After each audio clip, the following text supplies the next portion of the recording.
Samuel Barnett settles into a sofa in the library lounge at New York's Nomad Hotel, orders a decaf almond milk latte, and wonders aloud if the books on the shelves lining the room are real. He examines them more closely. "Okay, they are," he says, satisfied. The 37-year-old British actor is in town for Comic-Con, where he's been promoting BBC America's Dirk Gently's holistic detective agency, loosely based on the books by novelist Douglas Adams, best known for the sci-fi phenomenon The Hitchhiker's Guide to the Galaxy. Barnett plays the titular offbeat detective, whose belief in the fundamental interconnectedness of everything drives the show's frequently absurdist storylines. Season 1 saw Dirk teaming up with a hapless hotel bellhop, Elijah Wood, to investigate the murder of a millionaire and take on a bizarre cabal of body-swapping hippies. "I know it's not for everyone," Barnett admits. "I think it's quite a particular beast." However, he's confident the show's audience is growing, thanks in part to the first season's availability on Hulu. There's also the fact that the second season, which premiered in October, is less of a Gordian knot of time travel and world-building. Season 1 was willfully complicated, Barnett says, and I think that was done on purpose to show you the random chaoticness of the universe, which actually does connect into something. This season thrusts the agency into the realm of high fantasy, specifically the magical kingdom of Wendemore, where a gay, pink-haired knight is searching for Dirk. It also explores its characters linked to the shadowy CIA program Blackwing and estranged goings-on in the unincorporated rural territory of Bergsburg. All three places feed into the same mystery, explains Barnett, adding that the plot this time around is much easier to follow. Jacket.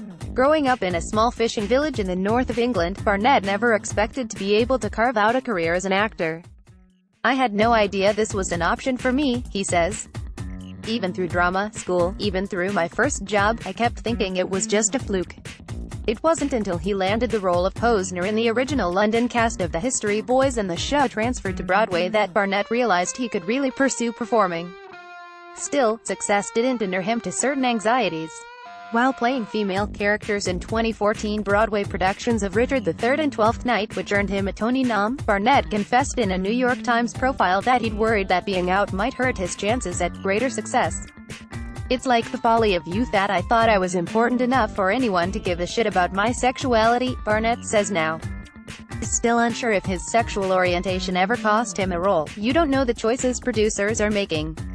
But," he adds, "even if it has affected my career, I'm so happy with the variety of work I've been able to do." Barnett has played straight more than he has gay, though he thinks his gay parts have gotten more attention because they're simply less common. He can't reveal anything about Dirk's romantic interests, but he says he and series creator Max Landis have both expressed thoughts on the matter. "If we get a season 3, we'll find some stuff out." Meanwhile, he's found his footing with the character, who initially seemed a tough nut to crack.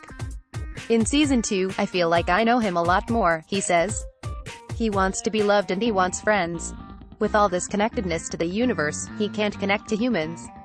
This theme of connection feels particularly timely in a cultural moment when we are increasingly alienated from one another by social media and divided along partisan lines. In that regard, the series offers something more than escapist adventure and quirky humor. "As soon as I read the script, that's what resonated with me," Barnett says. "It reminds us that we are all connected, and that we do all need to look out for each other and be kinder to each other. I think it looks at chaos and says, it's okay that things are messy, because eventually things will come together." Photography, Angel Rosorita styling, Michael Cook grooming, Corey Fitzpatrick at exclusive artists using Beauty Blender, above, sweater, Tommy Hilfiger.